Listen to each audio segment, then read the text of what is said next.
Au sommaire de ce journal, le gouverneur de la Banque centrale et les membres de CNRD ont animé un point de presse ce samedi au Palais Mohamed V. Au menu, faire le point sur la loi des finances rectificatives. Les détails, c'est dans ce journal-là. Et puis, comment contrôler et éradiquer les maladies tropicales négligées? La question a réuni à Koya plusieurs acteurs impliqués dans la lutte. Selon l'OMS, les MTN touchent plus d'1 milliard de personnes dans le monde, dont 39% en Afrique, et 170 000 morts sont enregistrés par an à travers le monde. Ce sont les titres. Bonsoir et bienvenue à tous.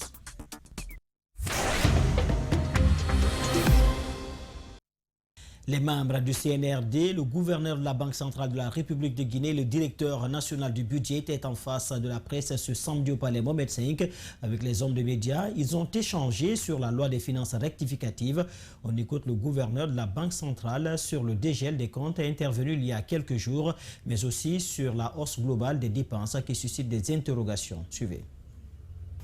Le 18 septembre 2021, le Comité national de rassemblement pour le développement, CNRD, a reçu du secrétaire général de l'Assemblée nationale la loi de finances rectificative 2021.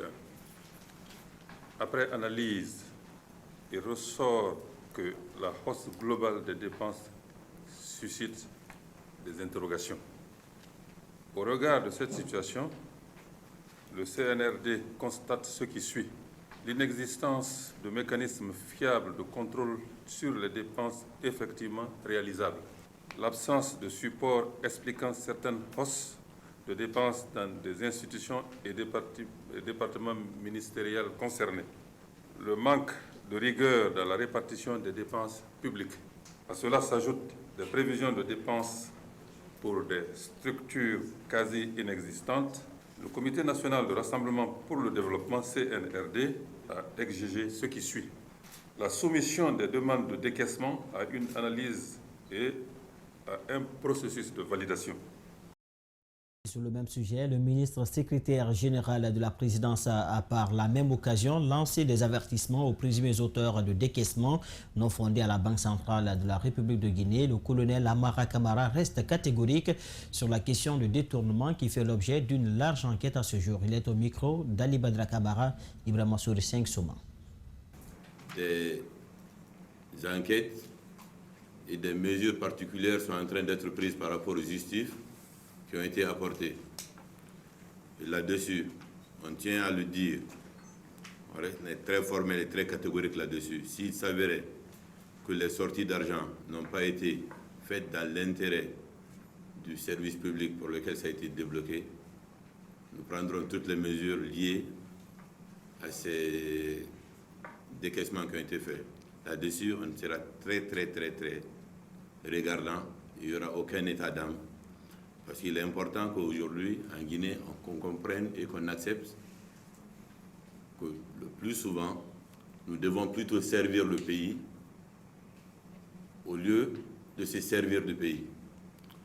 Moraliser la gestion de la chose publique est la chose qui nous permettra de sortir du gouffre dans lequel nous sommes depuis plusieurs années. Et c'est le combat que le président veut mener. Dans ce combat-là, nous sommes tous déterminés à l'accompagner. Donc au moment venu, vous aurez des communications par rapport à ça. À ce stade, nous ne sommes pas en mesure de vous dire est-ce qu'il y a eu détournement, malversation, vol. Mais quand ça sera avéré, on vous fera une communication. Et là-dessus, on sera sans pitié, sans état d'âme. À l'actualité également, réconciliation nationale en Guinée. Le président du CNRD a dépêché ce samedi une délégation à la mosquée turque de Bambeto dans la commune de Ratouma. L'objectif était de prendre contact avec les familles des victimes de l'Axe le Prince sous le régime d'Alpha Condé. La démarche consiste à amorcer une véritable réconciliation pour un développement durable. Bernard Kondono, Aboubakar Din Kamara pour le reportage. Après sa prise du pouvoir le 5 septembre dernier, le président de la transition, le colonel Mamadi Doumbouya, s'est engagé à réconcilier les Guinéens. Une réconciliation conditionnée par la justice équitable. Reçu par les parents des victimes de l'Axe, le représentant du président de la transition est porteur de messages. Aujourd'hui, nous sommes à Bambeto. Nous sommes sous l'Axe. Je ne vais pas m'arrêter ici. J'irai jusqu'aux dernières frontières de la Guinée, à Djeké, s'il faut, pour réconcilier le peuple jusqu'à la frontière du Libéria. La refondation d'une nouvelle Guinée est également l'une des promesses tenues par les nouvelles autorités. Les victimes de ces crimes ne sont pas contre cette démarche amorcée, mais elles demandent que les bourreaux répondent de leurs actes. J'ai trop pleuré, j'ai fait pleurer des gens. Et aujourd'hui, même si le colonel Doumbouya ne fait rien pour nous, mais quand même qu'il nous apporte le soutien moral.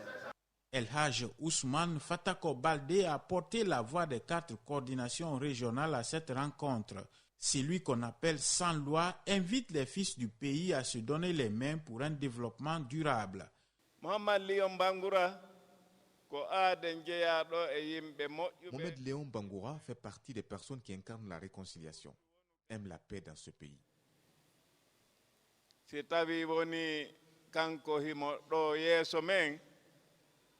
Le recevoir, c'est comme si on a devant nous le président de la République. Nous devons implorer la grâce divine, chercher à se faire comprendre, se comprendre avec les autorités, leur expliquer ce que nous avons vécu.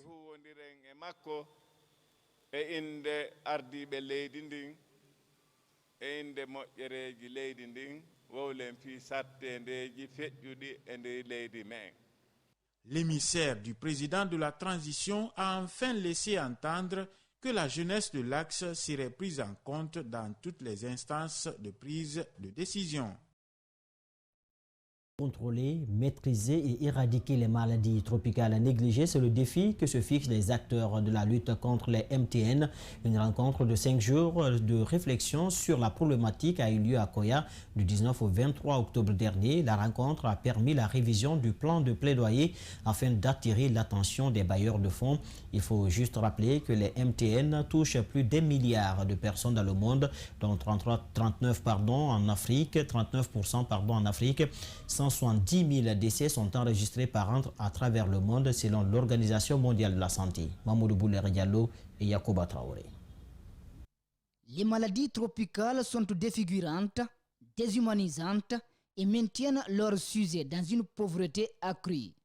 Malgré tout, elles sont négligées par les bailleurs à travers le monde, donc sous-financées. 0,6% des financements mondiaux sont alloués au MTN, ce qui est extrêmement très insuffisant pour lutter contre ces maladies-là. D'où le nom maladie tropicale négligée. Donc notre objectif, nous tous, ensemble avec les autres pays, c'est de parvenir à rayer le mot négligé dans ce programme-là et qu'on parle maintenant de maladies tropicales à éliminer ou à contrôler de manière définitive. Une trentaine de cadres venus de la société civile, des médias, du ministère de la Santé, des partenaires techniques et financiers ont réfléchi du 19 au 23 octobre dernier à Koya sur le document de plaidoyer contre les MTN. L'identification des activités réalisées, celles non réalisées, des défis et des opportunités ont permis aux participants de procéder à la révision du plan de plaidoyer avec à la clé la définition de nouvelles actions stratégiques de plaidoyer en direction des partenaires techniques et financiers et des décideurs étatiques et non étatiques en faveur de plus de financement des MTN en Guinée. L'Organisation mondiale de la santé, dans sa feuille de route 2021-2030, envisage l'éradication des maladies tropicales négligées. Les acteurs qui combattent ces maladies en Guinée sont optimistes. La bataille ne fait que commencer et nous croyons qu'en 2030, d'ici 2030 même, nous viendrons à bout des maladies tropicales négligées en Guinée. Le document des plaidoyers révisé place maintenant à sa mise en œuvre selon le coordinateur adjoint du programme national de la lutte contre les MTN. Sur le même sujet, le coordinateur adjoint du programme national de lutte contre les maladies tropicales négligées a expliqué que d'habitude 8 des 20 maladies considérées comme MTN sont diagnostiquées en Guinée. Dr André Guipogui plaide pour plus de financement en faveur des MTN. Je vous propose de le suivre au micro de Mamoudou Bouler Diallo et Yacouba Traoré. Sur les 28 pays dans le monde, n'est-ce pas, qui ont plus de 6 maladies tropicales négligées qui coexistent, se trouve la Guinée. Parce qu'après les enquêtes, nous avons retenu 8 maladies tropicales négligées. ici qui sont un problème de santé au sein de nos communautés. Et ces maladies, vous avez la lèpre, vous avez l'ulcère de Buruli, vous avez la trypanosomiase humaine africaine, la lèpre que vous savez très bien, qui se trouve, n'est-ce pas, au niveau de toutes les préfectures, donc sur tout le territoire. La trypanosomiase humaine africaine, ça c'est la maladie du sommeil, qui est plus fréquente au niveau du littoral, c'est-à-dire cette zone, cette bande qui va, n'est-ce pas, de Bokeh jusqu'à Forêt-Carrière et au niveau, n'est-ce pas, des îles de Ross. Vous avez l'ulcère de Bururi qui est particulièrement localisé au niveau de la zone forestière, c'est-à-dire toute la région de Zérekore. Et maintenant, vous avez 5 autres maladies aussi qui se trouvent, n'est-ce pas, sur tout le territoire. Ces maladies, ce sont l'onchocercose que vous connaissez très bien, qu'on appelle encore cécité de rivière. Vous avez le trachome qui est là. Vous avez la filariose lymphatique, qu'on appelle encore éléphantiasis. Vous avez les schistosomiases appelées la bilharziose. Vous avez les vers intestinaux, qu'on appelle, n'est-ce pas, les géohelminthiases, les vers qui sont transmises, n'est-ce pas, par le sol. La recherche du bien-être des personnes est un des objectifs majeurs pour toute religion. C'est dans ce cadre que le groupe des religieux pour la santé, le développement et la paix a abordé ce samedi au Centre islamique de Donka la thématique sur la santé de la reproduction, une initiative vivement saluée par les affaires religieuses qui trouvent l'idée originale et promettent d'appuyer les membres initiateurs de la démarche. Djibril Thieron Sadoba. Des acteurs de la société civile réunis dans le groupe des religieux pour la santé, le développement et la paix portent leurs réflexions sur le développement local, la gestion et la prévention des conflits.